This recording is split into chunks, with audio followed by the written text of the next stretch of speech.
కేరింతలు లెక్క చేయకు, పళ్ళున్న చెట్టుకు అలవాటేగా. కలత చందకు చందమామకే ఏటేట చవితికి నిందలేగా. ఓటమన్నది గురువు కదరా, ఓర్పుతో నువ్వు గెలవవా. రేపుకే దిక్సూచి నిన్న రెక్కలే చుక్కానిరా. నీరు నేల ఆకాశం నీపై చూపెను పాశం.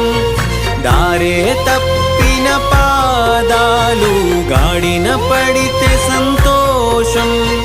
తరతరాల చెమట చుక్కలు లాల పోసెను భూమికే. బాధ్యతగా కొనసాగినాదో నైవేద్యమేగా స్వామికే.